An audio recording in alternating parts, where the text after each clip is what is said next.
Welcome, everyone, and thank you for joining us for our webinar titled Fake Clinics and the Threat to Reproductive Justice, hosted by Reproductive Transparency Now and the Chicago branch of the Party for Socialism and Liberation. My name is Anna, and I will be chairing tonight's meeting. So let's get started.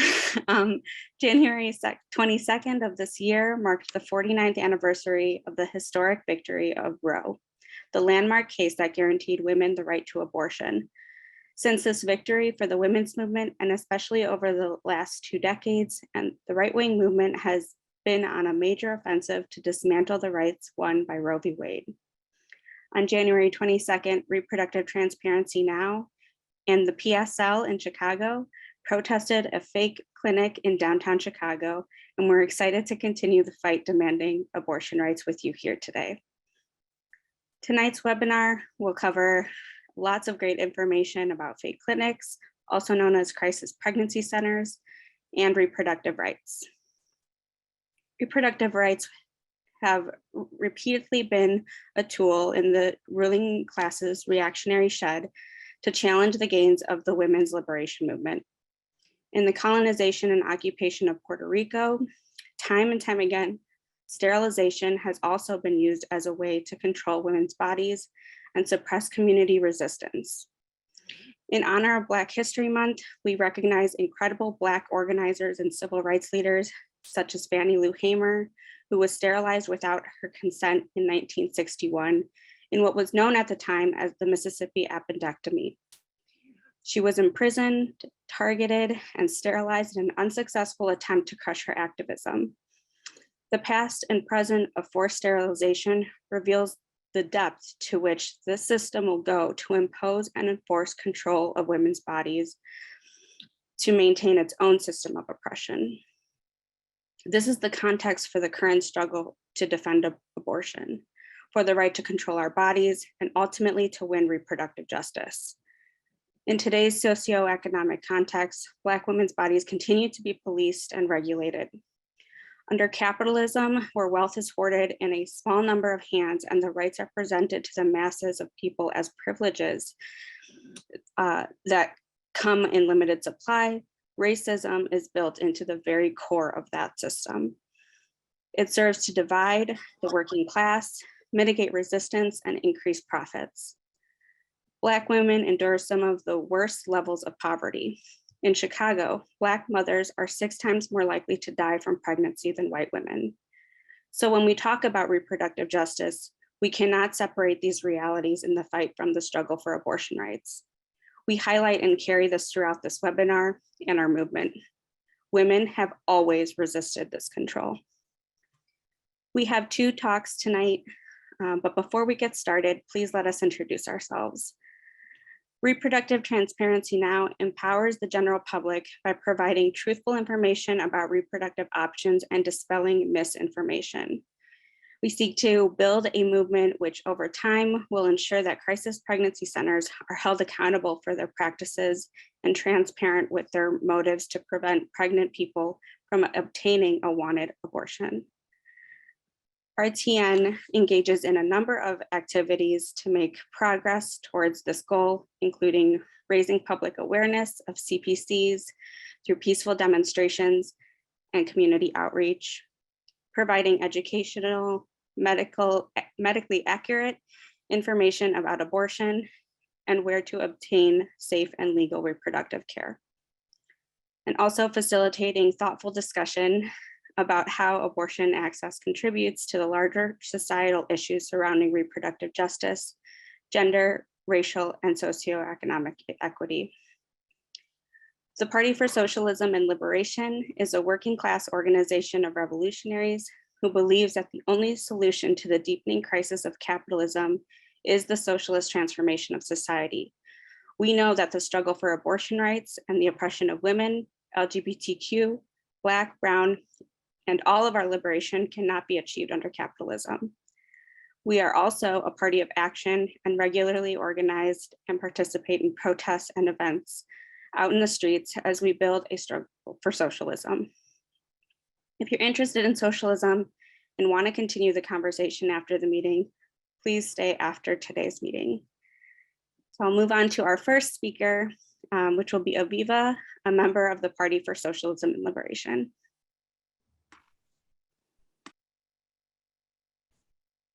All right, thank you so much, Anna. Hi, everyone. Just to introduce myself a little further, my name is Aviva Levine. I use she, her pronouns. I am an organizer with the PSL here in Chicago. I am a trans woman. I am an education worker, and I'm currently based on the south side of Chicago. And so tonight, what I want to look at is how we got to where we are, what the current situation for those of us based in Illinois looks like, and how we can fight for abortion rights. And I know we have a lot of people here who are not from or located in Illinois, but I think it is important, even for those people, like to really look at what the fight for abortion rights looks like in a, blue state, which is deemed, as if the fight for abortion rights has already been won here. We need to realize that that struggle continues. So that being said, I want to start by going back to the year 1973. At this time, arch reactionary Richard Nixon was the president, and the Supreme Court had a conservative majority. And that very same year, the Supreme Court issued a landmark ruling in a case called Roe v. Wade, which legalized abortion based on the right of privacy. How is this possible? Many people, many progressives have looked toward the current Supreme Court's composition and decided to throw in the towel and assume defeat is inevitable. But we, however, need to reject that defeatist attitude. The legal right to abortion was not a gift from a progressive court, and I should clarify the legal right to abortion based on privacy. It was won under adverse conditions as the result of a long, determined, organized struggle which pushed the courts to legalize abortion. This fundamental lesson that militant struggle alone can defend and expand our right to abortion must be the foundation of our vision. And we also need a clear-eyed analysis of the situation. The victory in Roe v. Wade legalized abortion based on the right of privacy and not on the right to abortion itself. Instead of removing all legal obstacles to abortion, the law legalized abortion up to the point of fetal viability and not after. Originally, viability was set at 28 weeks, but scientific advances have now set it at 23 to 24 weeks. Any limits to the right to abortion leave loopholes like this for the right wing to pursue. And that is why we must affirm abortion as a fundamental right accessible to all. The ruling in Roe v. Wade was met by a fierce counteroffensive by the right-wing reactionary movement. Within 3 years, abortion access suffered a major blow when the Hyde Amendment was passed by a bipartisan vote in Congress. The Hyde Amendment, which still stands today, bans the use of federal funds for abortion. It effectively eliminates abortion access for low-income women on Medicaid, women in the military, and women on any kind of federal insurance. In contrast, crisis pregnancy centers, which Lisa will talk about more later, are eligible to receive federal funding. And this outrageous double standard is a stark example of how access to healthcare itself is political. Fake clinics receive funding to lie and deceive poor women, while life-saving care for women and LGBTQ people is defunded. Every subsequent Congress has refused to repeal the Hyde Amendment, despite consistent pressure from women's rights and reproductive justice advocates. In 1980, the amendment was challenged at the Supreme Court, but the court ruled to uphold it. Today, the powerful anti-abortion coalition of the religious right reactionary organizations and politicians is waging a hybrid political, legal, and propaganda war on abortion. They are largely focused on passing legislation that will erode abortion access in states where they cannot outright eliminate abortion rights. These are known as trap laws, or targeted regulation of abortion providers. They mandate medically unnecessary requirements, forcing clinics that provide abortions to close, and force people seeking abortions to endure excessive, costly, and violating steps in order to access that abortion. It should be noted that the attacks have not been limited to abortion rights, but center squarely on all aspects of reproductive rights, clearly targeting women's control over their bodies in many forms. Miscarriage has been criminalized. Access to birth control and scientifically sound health education have been targeted. Donald Trump stacked the Supreme Court and many federal judge positions with far-right, racist, misogynist, anti-poor, anti-LGBTQ, anti-abortion judges, effectively emboldening the right wing to escalate its war on abortion. The Supreme Court now seats 6 hard-right reactionaries and 3 centrists. Making the most of this opportunity, the right wing is crafting laws to bring before the Supreme Court to challenge Roe v. Wade. This is a war on women with intense ramifications and repercussions for the LGBTQ community and the working class as a whole. The goal of the right wing is to overturn abortion rights once and for all. So what does this mean for Illinois? In order to understand this question, we need to look at the situation in its totality.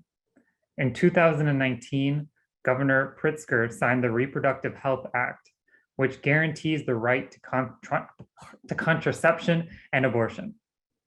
This has positioned Illinois as a critically important state within the Midwest and a prized target for the anti-abortion movement.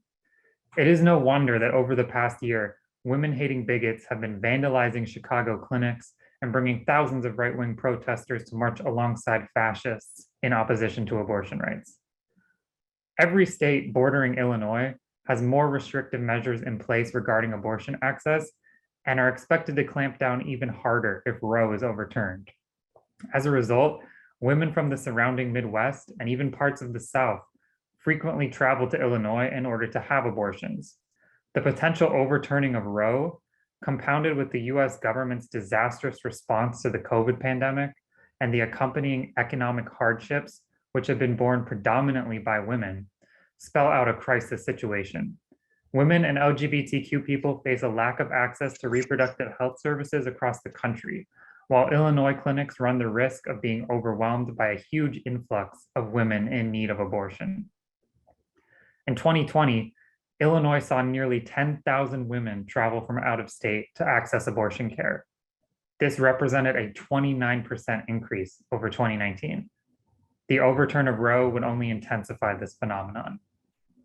To this end, the creation of a regional logistics center in Fairview Heights in downstate Illinois, which will arrange travel and funding for out-of-state women seeking abortions, is a positive development. However, local and state solutions alone are not enough. What is needed is the federal legalization of abortion through the passage of the Women's Health Protection Act.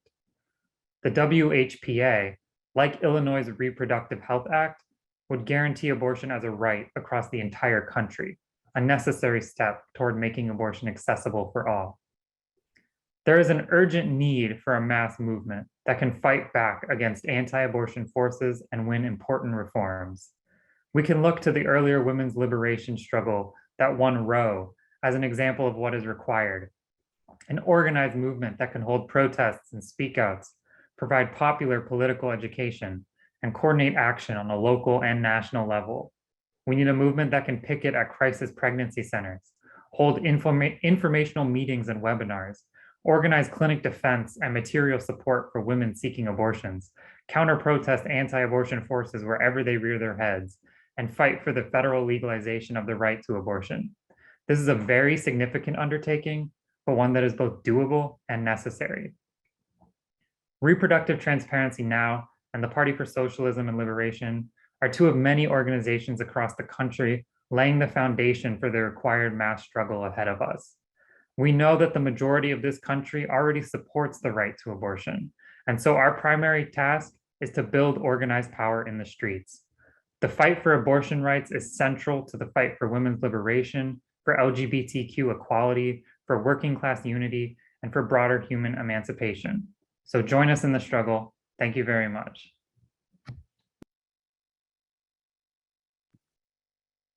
Thank you so much, Aviva. Our next speaker is Lisa Battisfor. She is the founder of Reproductive Transparency Now, a new nonprofit organization dedicated to raising public awareness of crisis pregnancy centers. Lisa is a marketing professional and a longtime advocate for gender and racial equity. Over the years, she has become involved in several organizations in Illinois and first learned about crisis pregnancy centers while volunteering as a patient escort and at an independent abortion clinic. Thanks. Thank you, Anna, and thank you, Aviva, for that wonderful presentation. So, as we've mentioned, tonight's presentation is entitled Fake Clinics and the Threat to Reproductive Justice. And one thing that I would really like to lead off with is kind of introducing what some of these terms mean, because they were not chosen arbitrarily. So the first thing I wanted to talk about was this term reproductive justice, because a lot of times you'll hear reproductive rights, abortion rights, or you'll hear reproductive justice, abortion justice. And I think it's really, really important to acknowledge, first off, as we open up this portion of the presentation, that when we are talking about reproductive justice, we are talking about a framework that was launched in the early 1990s by a group of Black women who had been meeting on their way to a reproductive rights conference. And together, they came up with this idea of combining reproductive rights and social justice to form the term reproductive justice. And it was really about creating a space for women of color, especially, to lead a movement for their benefit, which was a departure from what had been happening up until that time.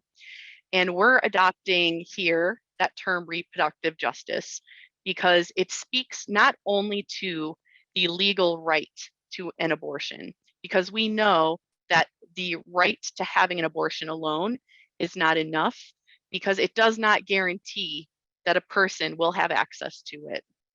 And so we're using reproductive justice here in terms of that framework that was set forth and defined by an organization based in Georgia called Sister Song as the human right to maintain personal bodily autonomy, have children, not have children, and parent the children we have in safe and sustainable communities.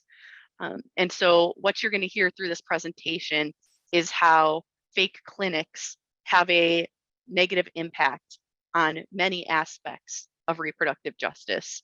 And if you're interested in knowing more about the RJ framework, you can visit sistersong.net. The other phrase in the title of tonight's presentation is fake clinic. And that is definitely a slang term or colloquial term that pro-choice and pro-abortion people use to refer to places that are called crisis pregnancy centers, or CPCs. And these are anti-abortion organizations whose primary purpose is to intercept people who are facing an unplanned pregnancy and may be considering abortion. And they in turn intercept them and deploy a variety of tactics to prevent them from moving forward with seeking abortion care. And some of the hallmark signs of a CPC are that they advertise free options counseling, pregnancy tests, and ultrasounds. And we will get into that more deeply shortly. So other names for fake clinics are, as we mentioned, CPC, Pregnancy Care Center, Pregnancy Resource Center, or PRC, and Pregnancy Center. So these are all names for the same thing. And those last three are names that pregnancy centers typically use to refer to themselves. So in this presentation, and from groups like ours, you're going to hear the names fake clinics and crisis pregnancy center. So before diving into the details of tonight's presentation, Anna did a great job of introducing Reproductive Transparency Now, so I won't repeat that same information, but did just want to describe a little bit of the work we've done so far. So over the past 5 months, we have focused primarily on protesting outside of crisis pregnancy centers here in our home city of Chicago. And we completed 8 protests before the end of the year. And then we're really proud to co-organize that protest in downtown with PSL Chicago on the anniversary of Roe.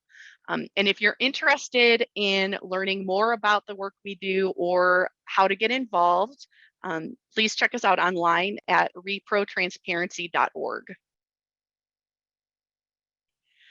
So now we're going to dive into some of the meat of the presentation tonight. And this will really be meant to be an overview that goes perhaps a little more deeply into the topic than you may have seen in the past.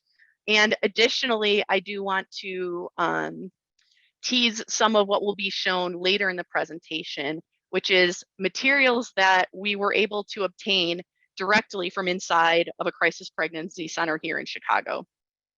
So we'll get into more of that shortly.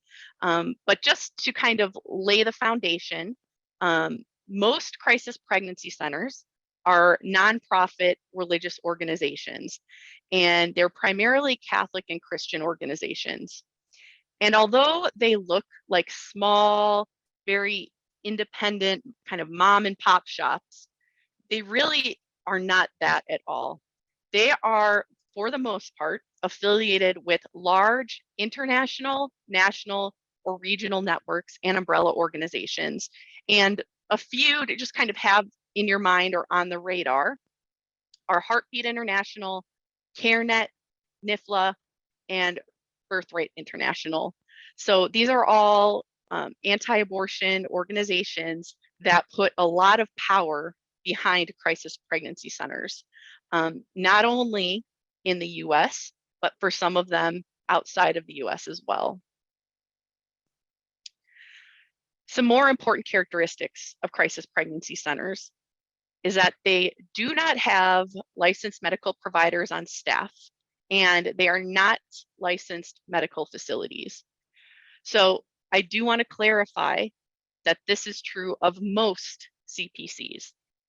There is a very interesting exception led from what we can tell primarily by NIFLA, where they work to find loopholes in the laws so that they can get medical licensure for crisis pregnancy centers, but still with the same anti-abortion mission, which frankly makes this issue even scarier.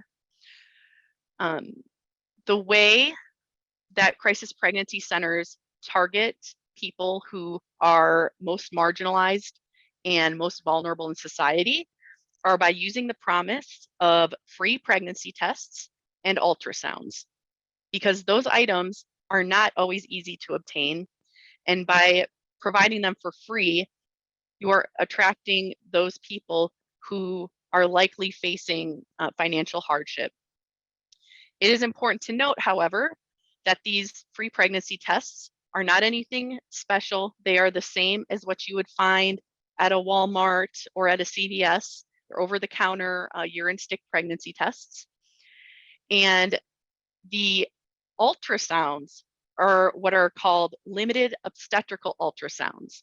And the volunteers or CPC staff members who are providing them are really not necessarily trained at all. And when they are, it's by one of those organizations we listed earlier, for the sole purpose of inflicting emotional manipulation on the client visiting the crisis pregnancy center. So one of the other characteristics of CPCs that makes this discussion more nuanced is that most of them also do provide baby supplies, so diapers and clothing, items of that nature with strings attached. So think in your mind of like earn while you learn programs where you trade your time and you attend, religious or faith-based counseling sessions in return for receiving the items you might need for your baby, which can be a difficult thing to really reconcile in this discussion, because it is a shame that crisis pregnancy centers are the place where people feel they have to go to get these things when they should be able to get them without having to earn it, and without having to take religious classes. So a lot of people, when they hear about crisis pregnancy centers, they think, okay, these are probably, mostly in the South or in the Bible Belt, in the Midwest. How many could there be?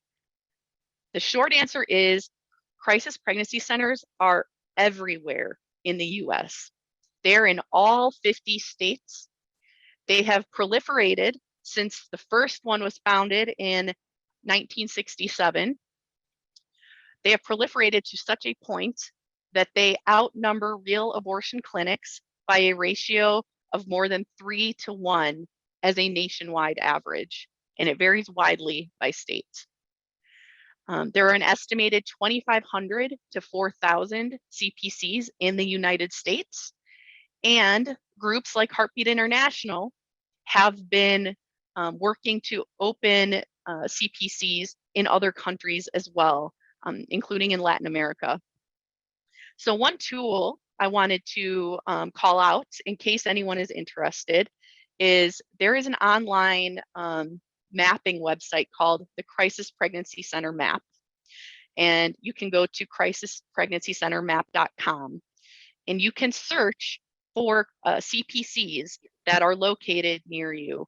This is a tool that we at RTN use frequently, and we are in contact with the creators of this tool, and they've informed us that it has been recently updated with even more up-to-date information. So it could definitely be worth checking out to see what CPCs are near you. So now when we get into more of the details of problems with CPCs, because you might be thinking, well, they're religious organizations, they don't want people to have abortions, but hey, they're providing information and they're providing items to help support. But that's really not the case. And the first layer of that is that they are purposely causing confusion for the pregnant people that are seeking help. So how do they do that? One way is that they often dominate Google search results. When someone is looking for, where can I have an abortion, or I need an abortion, the first results that are going to come up, and I encourage you to try this yourself, put that into Google, and you'll find the first results that are coming up are places called pregnancy care centers. Again, that is the name that CPCs call themselves. They also purposely imitate, both online and in real life, the look and feel of a real medical clinic. Because remember, they are purposely targeting people who are seeking abortion, and they want people to come into the CPC to trust them so that they will listen to their counseling. CPC's names, their messaging, and their branding appear as unbiased. So if you go onto the website for most CPCs, when you first see it, it's going to be lots of pastel colors. It'll feature photos of young women, especially young women of color, looking scared or confused, or in some cases, looking really, really happy and content. And it depends on the messaging they have throughout the website, but they are doing these things to make it seem like these are unbiased clinics that don't have an agenda, but they have a very clear agenda. Finally, another way they cause confusion, and this is also in real life, is that they co-locate with real abortion clinics, which means they will purposely buy or lease property that is as close as possible to real abortion clinics, sometimes even next door or across the street. And we know here in our home city of Chicago, we know that that's true. And if anyone is interested in kind of seeing what that looks like, there is this really great documentary from 2010 called 12th in Delaware. It is available on HBO Max. It really explores what this looks like when there is an abortion clinic and a CPC essentially kitty corner to each other on the same intersection. And I know I've watched it several times and it still affects me as much as it did the first time, emotionally, to see the pain that this causes people. So now we're going to go down another layer. And in addition to purposely confusing their clients, the next thing that crisis pregnancy centers do is they knowingly provide medical misinformation and disinformation. And they do this in a number of ways. So one is that they exaggerate and lie about risks associated with abortion. And we're going to talk about a few examples of that momentarily. They will also, as part of that, deceptively use citations from reputable sources in order to appear credible. So an example of that, and we actually wrote a blog post about this in November, about abortion pill reversal. And I noticed on their website that they cite sources that normally I would say, oh, wow, that is, that's scientific, that's a peer-reviewed journal, that's very trustworthy. But you have to dig deeper. Don't take anything they say at face value, because when you dig deeper, you find that they're citing these sources, but those sources aren't really supporting the claims that they're making. And it's not until you go in with the express purpose of finding the lies that you really see that. Another really harmful lie that CPCs and anti-abortion groups tell people is they really push for the abortion pill reversal protocol. What this is, and we could have a whole separate webinar just on this topic, but the abortion pill is used for medication abortions generally before 11 weeks of pregnancy, and it is a 2 medication protocol. So you take the first one, and then about 24 hours later, you take the second one. So in the abortion pill reversal protocol that is pushed by the anti-abortion movement, they will convince people that if they've taken the first medication, that it's not too late for them to change their mind. And that if they flood their system with progesterone, it will compete with that first medication and allow them to carry out their pregnancy. The problem with this is that it is completely unproven. It is neither safe nor effective. And there's only been one real scientific study that was initiated on this protocol. And it was stopped early because the women who were following the protocol were experiencing heavy hemorrhaging, which is what would be expected when you don't take the second medication. So you might be asking, who is substantiating this protocol then? And that's where we get into this next point, which is the anti-abortion experts from an organization called APLOG, which is the American Association of Pro-Life Obstetricians and Gynecologists. And this is essentially an association of obstetricians and gynes that started in 1973 as a pushback to Roe v. Wade. And whenever you hear any data supporting abortion pill reversal, it's coming from that group. So now that we've talked about some of that, we wanted to share some examples from pamphlets that RTN and PSL Chicago obtained from a CPC in our area. And I will say that some of this content might be upsetting. So please use your discretion if you feel that you might be sensitive to this information. There are no graphic images that we're sharing, but some of the words could be a little bit upsetting. So in one of their pamphlets, which is entitled, "You're Considering Abortion, What Can Happen to You?"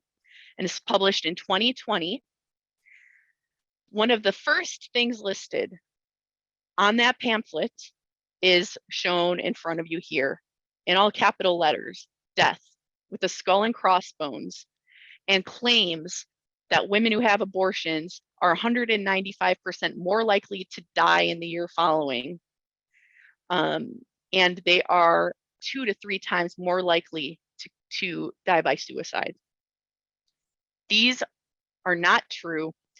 They are referencing one obscure study, and these myths have been debunked many, many times since. We know that these things are not true. And if you put yourselves in the shoes of a client going into a CPC, receiving this information, that is so scary. A few additional examples from that same pamphlet. Later on in the content, it lists that another thing that could happen to you is incomplete abortions.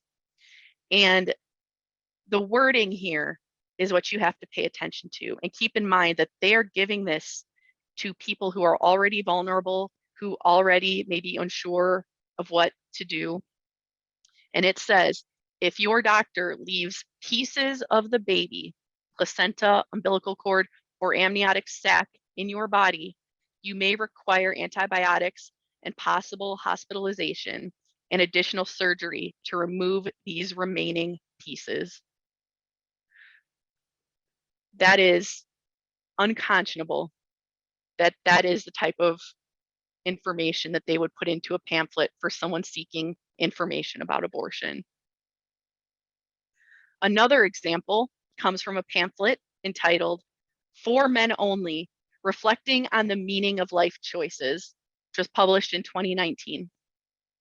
I won't read this whole thing, but just a few pieces. The father has a right. Don't be pushed by those who want you to believe that abortion is some simple, easy way out. Those people are looking out for themselves, not for you. Make sure your partner doesn't sign any waivers excusing or releasing the doctors or the clinic from claims connected with abortion complication. The problem here, among many problems, is that the people who may be seeking help or may find themselves at a CPC are likely already feeling a mistrust of medical professionals or medical facilities. And this information, in the way it is written, is purposely enhancing that mistrust. And to expand on that, another pamphlet obtained from the same CPC, also called "You're Considering Abortion, What Can Happen to You?" But this one appears to have been published earlier. It did not have a date on it. Talks about a few other complications that CPCs claim. One of them, a very, very common claim, is that there is a link between induced abortions and breast cancer. In this particular pamphlet, it cites a study from 1989. This link has been debunked countless times since then, and all scientific studies have shown no link. And we do have some content on our Instagram which goes into much deeper detail about why that link was first brought up and how it has been debunked. but there simply is no link, and no reputable groups support that claim. One group that does support it, as you may have guessed, is APLOG. Another set of claims that we know to be untrue, and we will be continuing to dig into these and work on the specifics of debunking them, are claims such as under effects of future pregnancies, that your next baby will be twice as likely to die in the first few months of life. And then number 5 there, your next baby will be 3 and 4 times as likely to die in the first year of life. So this is creating a situation where people may be afraid to get an abortion because they fear that they may not be able to have a healthy baby in the future, or if they do, that it will die. And again, these things are not true. These are scare tactics. And all of these claims are breeding distrust in the healthcare system that have already been there for decades, if not longer. And this is the information that CPCs are handing out. So taking all of that into consideration, I just want to go back and revisit our initial topic, which is, why do CPCs pose a threat to reproductive justice? There are many reasons, and we've talked about all of these for the most part throughout the presentation. So one is that they are targeting people who are already marginalized through their marketing tactics, and they are targeting people of color, people who have low income or are in a lower socioeconomic class, and young people who may not have the resources to obtain the healthcare they need on their own. They also do not provide medical treatment, including for those conditions about which they counsel. And another topic that we will cover, in future sessions will be around sexually transmitted infections. So many CPCs will claim to help with STIs, and they might even provide a couple of limited tests, but they generally don't provide treatment, and a significant number of them won't even refer their clients for treatment, which means at that point where someone needs intervention, they are not getting treatment for their medical problems. They also misinform clients about sexual health and contraception. Not surprisingly, CPCs primarily support abstinence-only sexual education. Also, by wasting their clients' time, by having them come in for appointments, sometimes more than one, CPCs are delaying or preventing that person from receiving real medical care. And the impact of that can range from an inconvenience in making an extra trip or an extra appointment, all the way to having a devastating impact on someone's life.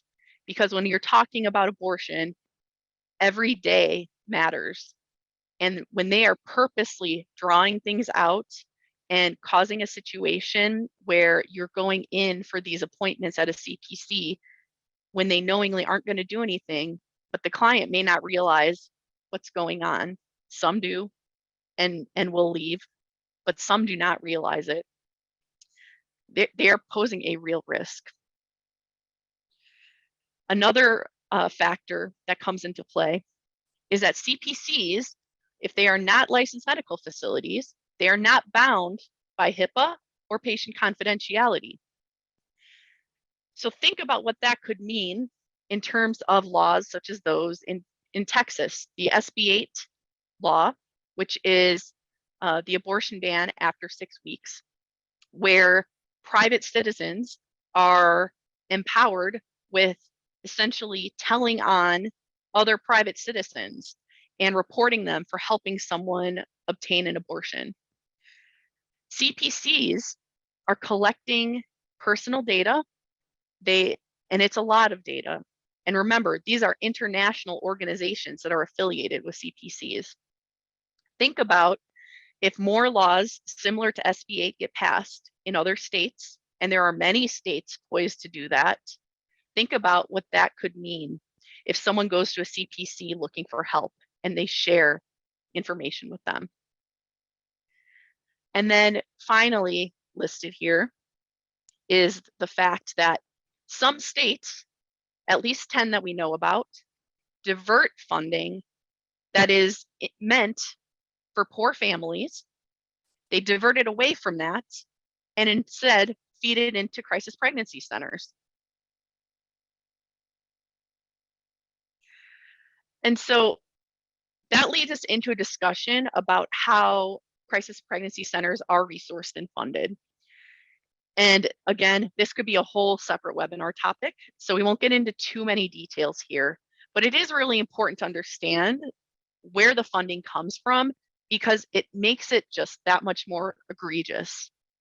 CPCs, like most 501c3 organizations, receive funding from private donors.